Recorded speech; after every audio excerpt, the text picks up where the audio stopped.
Okay, let's talk about something we all deal with every single day. That constant flood of communication at work. You know, the pings, the emails, the endless meetings. It really can feel like you're just trying to keep your head above water.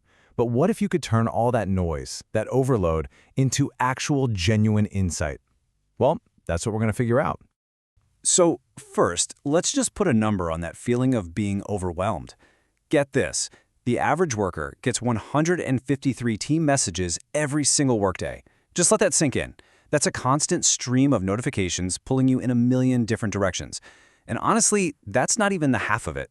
Because on top of all those pings, you're also getting on average another 117 emails a day.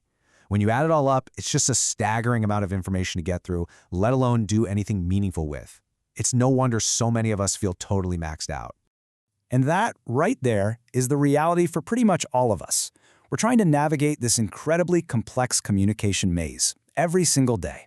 The real challenge isn't just surviving it, right? It's about finding a clear path through the chaos to actually get things done together. And that's exactly the map we're going to lay out. So where do we even begin? Well, the answer isn't some new app or fancy software. It turns out the most critical skills are, and have always been, human. If you look at this chart, down in the bottom right quadrant, you see collaboration and communication. And what's in there? Empathy and active listening. That's our starting point. So, let's build that foundation with our first essential skill, active listening. You see, to get out of the communication maze, we have to go beyond just hearing all the noise and start, well, truly listening. It's one of those skills we all think we're pretty good at, but if we're being honest, it's the one we probably practice the least. And this is what we're talking about. Active listening isn't a passive sport. Look at the key phrases here: attuned to their thoughts and feelings, and non-competitive. This is so important. It's not about just waiting for your turn to talk or trying to score points in an argument. It's about creating a real two-way street for shared understanding. Okay, so how do you actually do it? Research from Harvard Business School breaks it down beautifully into three parts. First, there's the cognitive part. You're actually paying attention to everything: the words, the tone, what's not being said. Second, the emotional part. You're managing your own gut reactions, staying calm and open. And finally, the behavioral part.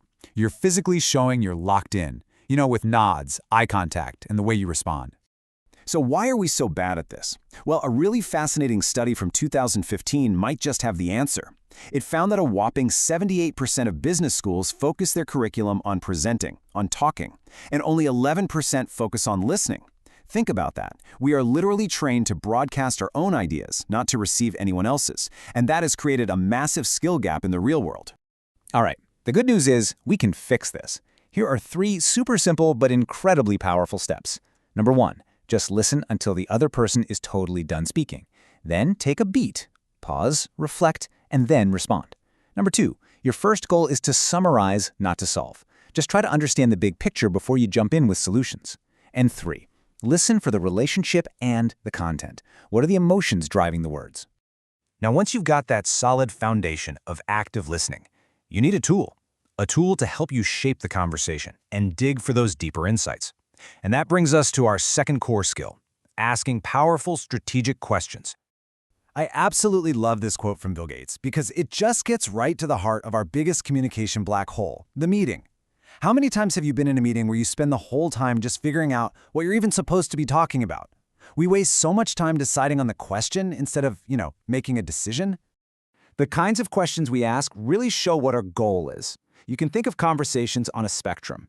On one end, you've got competitive conversations, where the whole point is to win or defend your turf. People dodge and deflect.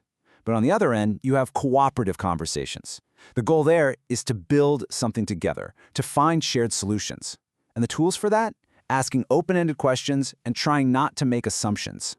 So, how do we put all this together? How can we use better listening and cooperative questioning to actually fix our meetings? Well, there's a really interesting, kind of radical idea for this. Let's take a look at a completely new way to meet.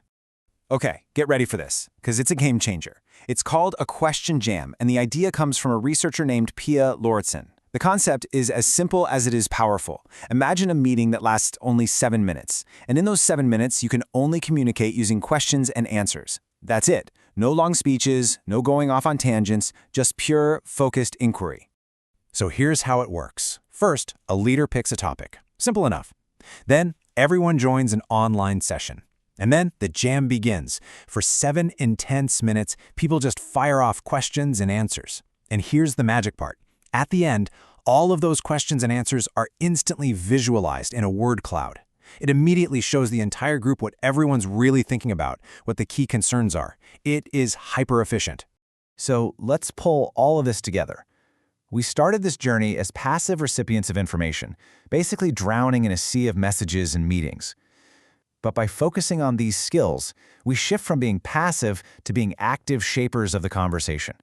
If you remember one thing, let it be this. It's a simple 2-part formula to cut through all the noise. Better listening is what builds real, genuine understanding. And from that place of understanding, better questions are the tools you use to build real, lasting solutions. So I'll leave you with a question to take back to your own team. Thinking about everything you're working on, all the challenges and projects on your plate, what is the one crucial question that, if you could just answer it, would unlock the most progress for all of you? Find that question. Start there.